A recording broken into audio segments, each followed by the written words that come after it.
Maulang umaga sa inyong lahat. Wala tayo ulit mic dahil tingnan nyo po kung gaano kalakas ang ulan, guys. Sana lang naririnig ninyo, no?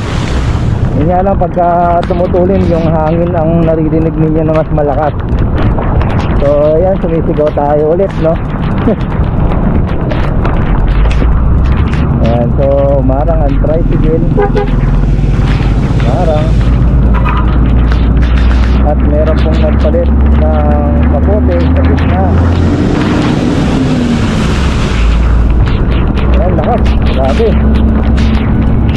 So pwede daw ba mabasa itong e-bike natin? Ewan ko, ewan ang lakas talaga siya. Hindi ko nakikita ang nag-aanit tayo pa. Dito po tayo sa Mindanao Avenue sa St. Charbel.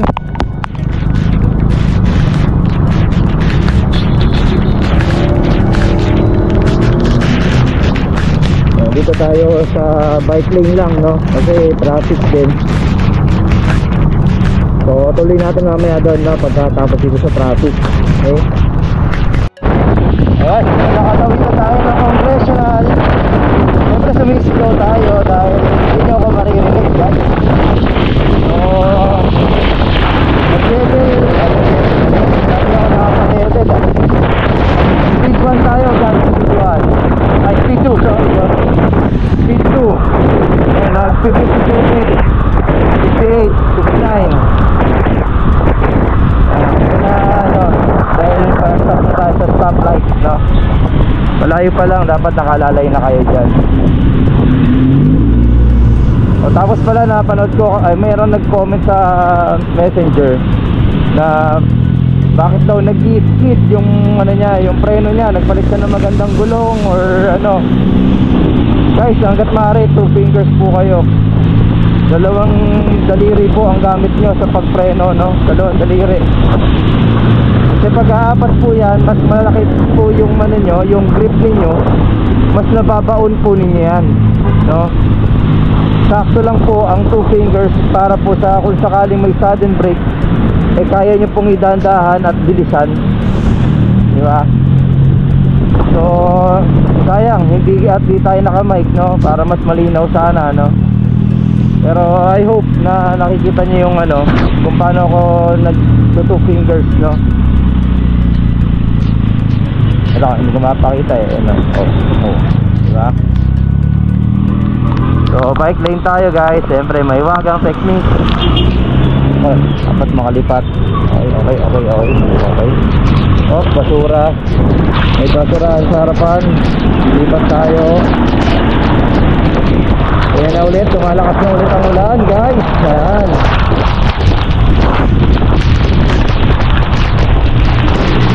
Wala tayong mic dahil mababasa ang ating mikropono. Dahil ang mikropono natin ay de baterya. De baterya din po, no? Mga bulbad. Ayan, bakit kaya sila, no? Sabi ngayon pa lang kasi nagkakapote. Ayan. Kanina pa malakas ang ulan. Gusto nyo umihinto pa sa gitna. So yun lang muna, guys, ang ating sharing for today. Bakit madilim, no? Madilim pa rin. Grabe ang ating nararanasan ngayon.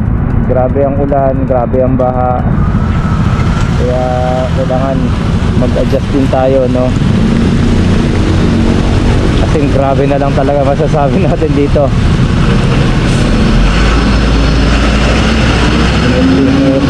Kaya iwasan nyo po pag may ganyan. Gusto nyo maigi kasi minsan yung mga kahoy na ganyan may mga ano pa, may mga tako, no? Baka mamaya madali pa yung gulong ninyo.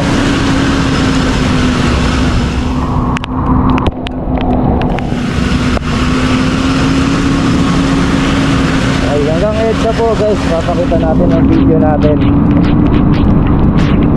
Tingnan natin ang traffic situation sa EDSA. Mga pala, pagka ganito na po kadilim, medyo magbukas po kayo ng ilaw para sa visibility.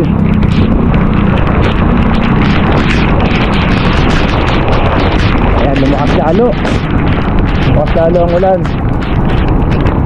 Tapos syempre pag nadadaan kayo sa mga baha, magpreno-preno kayo guys, kasi pagka dumaan kayo sa baha, nawawala yung preno niyan, dumudulas.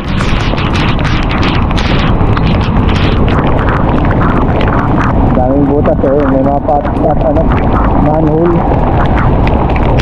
So ang traffic situation ay moderate. Ako, nagsisimula na po yung mga pagbaha guys. So kailangan natin mag-extra dire-diretso. Okay, so ano na tayo, hindi na tayo mag-Araneta.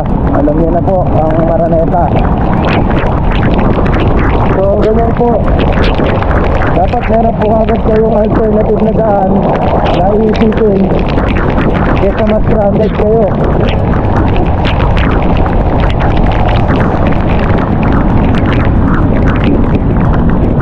So, sa kabila pa northbound po ito, yung pa southbound pagkaliko natin lakas.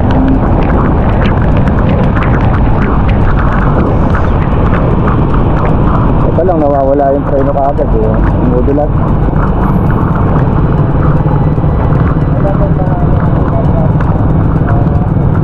Parang sinusilik-silik ka. Yes, bawas tayong tubig sa pang. Bawas, ayan. Gumahang tayo ulit. Pabigat na lang pa ako. Mapasok yung tubig. Hirap maging mahirap. Hirap na mga masukan, no?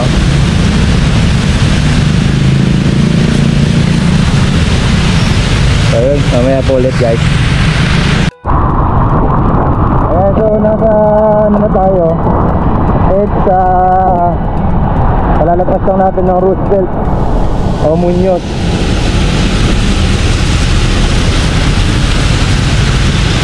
Ayan, no, dito tayo dumaan dahil baka biglang magbaha, no?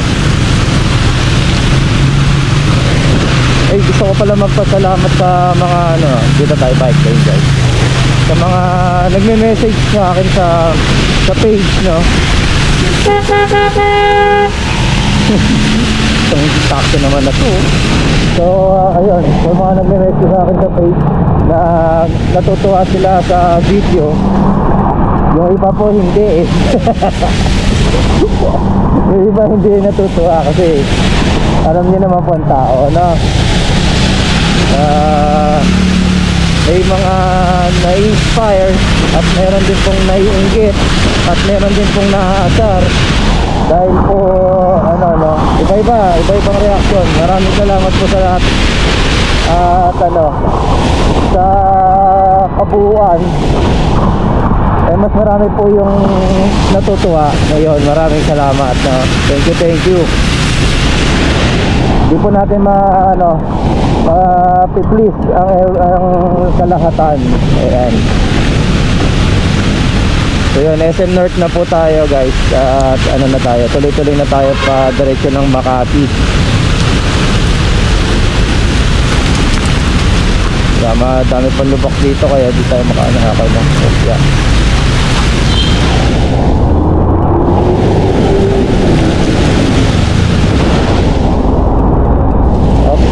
Magpapabato ng pasahero.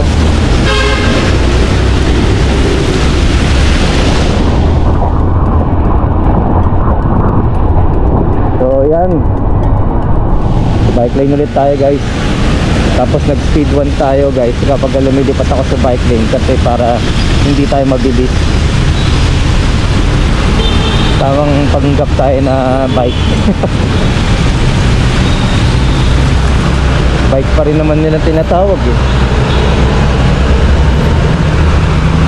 Ayaw naman nilang i-rehistro. Pero dapat po talaga to nakarehistro para sa safety din po ng mga gumagamit ng public roads.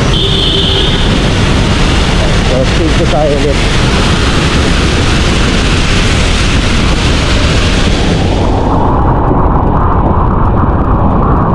Ayun na, meron na po araw dun sa dulo. Dito may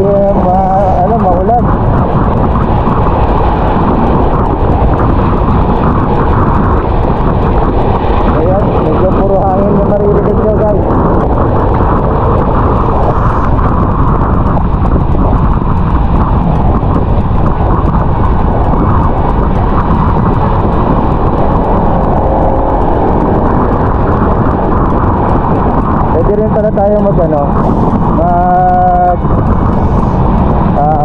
Green Hills or Timog. Dahil nagpat na tayo sa, hindi rin pala. Ito na. Green Hills, pwede rin sa Green Hills. Wilson Street. Oh.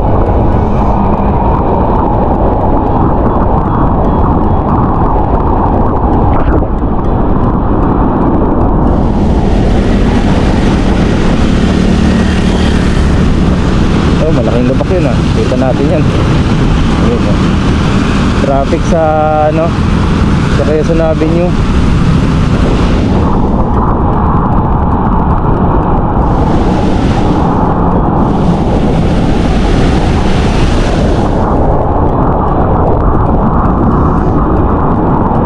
Yan, so gamit natin kapote sa galing sa Lazada o Shopee lang. May adventure, basta may adventure na pangalan na dito.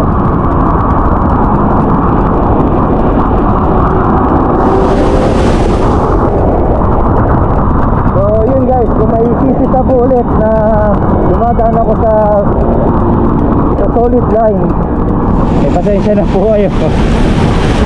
Kasi nga po ano eh, may ipit tayo eh. Kaya ito po broken line, so okay lang, diba?